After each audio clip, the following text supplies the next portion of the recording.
And one of the other major issues was those calendars imported by Uwezo, which is a project working in Kenya, Uganda, and Tanzania. Now, Charles, I know you are going to the calendars, but I want to tell you, to disabuse you of the notion that, Mutebile is a very brilliant man, respected economist. There are things I want to tell you. First of all, if Mutebile is that bright, can you have a central bank governor in a country where banks charge interest of 28? Can he stimulate growth in a country? He has failed. You know how banks died in this country. ICB, what? Mutebile was here. Whom did he put to wind up those banks? What are people crying up to now? So Mutebile is so intelligent that the politics should do that. Societies know how to produce intelligent people. Let no one individual imagine is larger than a society. It is just a myth. What you're not answering, Chris, on that question is that Mutebile is not trying to protect himself to remain governor of the central bank. His contract, after 10 years, because he took over, those banks were closed. Many banks, including the cooperative bank, were closed in 1999. Mutebile was appointed central bank governor in 2001, and his contract has been renewed twice so far. Renewed after 5 years, and then renewed again last year. So and the question is, it's not him trying to protect himself there. It is that he has cushioned himself. He's been cushioned by President Museveni, by the NRM caucus, by the people. So what are you suggesting then, that he's just a humble servant, or what? I don't know. So you are saying one of the things that I find curious is that those people who defend Mutebile often point out his academic qualifications, as if that somehow allows him to abuse his position of power, and clearly it doesn't. But here we seem to think that if somebody is educated at an Ivy League school, as he has been, they're entitled to get away with whatever they want to get away with. Especially if somebody is educated in the UK and America. So when they come here, everyone else is useless, except Mona Pito went to a very good university in America. And my brother left without a bicycle in the State House. He refused to be a thief.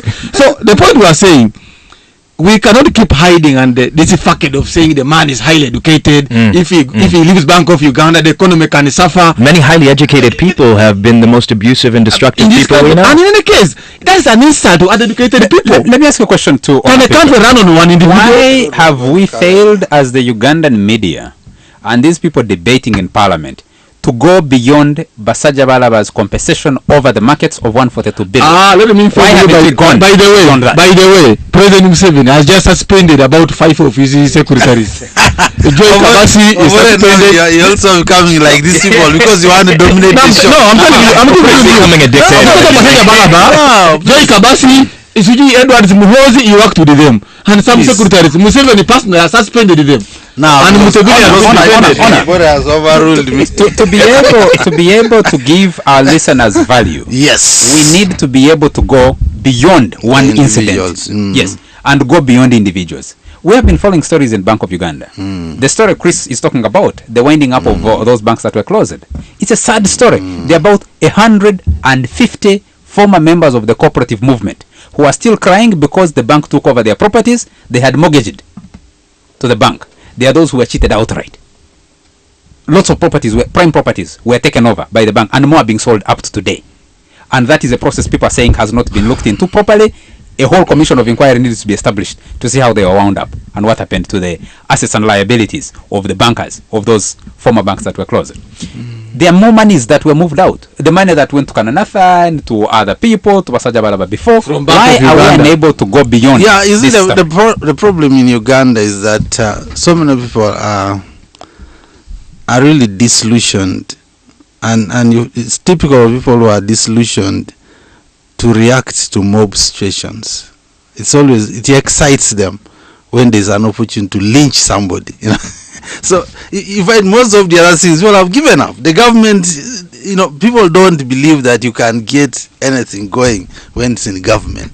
So when there's an opportunity both within the media and in parliament to go for some popular activity where you can also have a point, it's really exciting.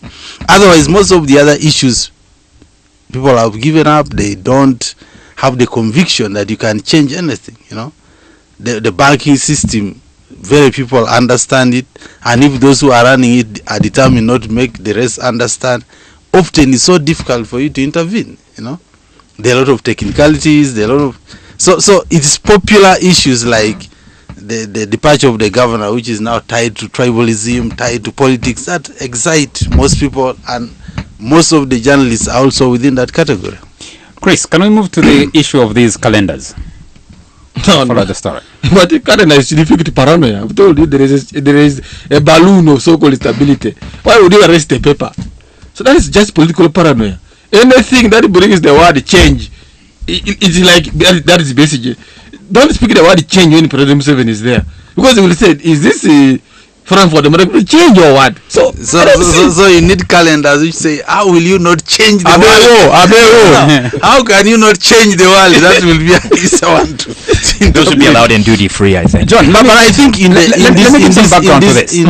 this era of the internet, it's really so ridiculous and futile for the police to fight such cheap battles of literature and trying to stop information. There's a whole world of information out there where you cannot stop people from accessing. So unless if it's evident that someone is really trying to commit a crime using these pamphlets or these calendars, which are apparently the police has not yet produced that evidence. So why do they go ahead and in this era? It shows a very, very primitive. There is a police officer. Investigation. He is pitch black. Is that what they call it? Pitch dark. But his name is Godi Heavensfall. That's his name. Godi Heavensfall. He's the one who founded the. But of course, it's also easy to blame the police. But I think the police has also fallen victim to a lot of pressure. There are activists out there who want to fault the police, so they have to defend their jobs. But I'm sure that is a serious issue. Whenever something happens, you say police. Okay, you see, they are the ones seen acting. But you see, in the forces, they work under orders. Charles, here you can tell your editor, no, that story I will not do. It is within journalism ethics that if you cannot do a story, honor you a teacher. Am I lying? You say, no, I can't do it. In the police, you can't. And then the people will find a cheaper police to say, you policemen are thieves, you are thug. Those fellows are Ugandans. They don't know what's happened. By the way, that police is full of graduates now. Yeah, they still have a responsibility to operate with a conscience. And I think their bosses, leave them, they are just agents. Yeah, but when we start rationalizing, it's a very slippery slope. It's a very slippery slope. That's what leads to Nazism and leads to genocide. The firing squad in the forces. Listen. We always say that, and then it's a very slippery slope. And then before you know it, people are rationalizing all kinds of disgusting behavior. People still have a responsibility inside the police unit to operate with a good conscience and abide by the law, even if they are taking orders. If that fails, you go for those orders. That is the rule. Let's give some background to this. Towards the 2006 elections, police impounded literature for civic education that had been imported by MS Uganda, an NGO. Brought the woman, I think she's from one of those Scandinavian countries, interrogated her for several hours about the posters. They were never released because the posters had on them images of people in uniform, I think interfering with the voter registration process or consultative meeting, and they impounded them. I don't know if they ever released them. Then Dr. Tumusiime writes a book which actually you can get from newspaper reports. If you have been following the news and watching TV and reading newspapers, there's nothing new that Dr. Tumusiime wrote in that book. They impounded it and gave it a lot of massive publicity.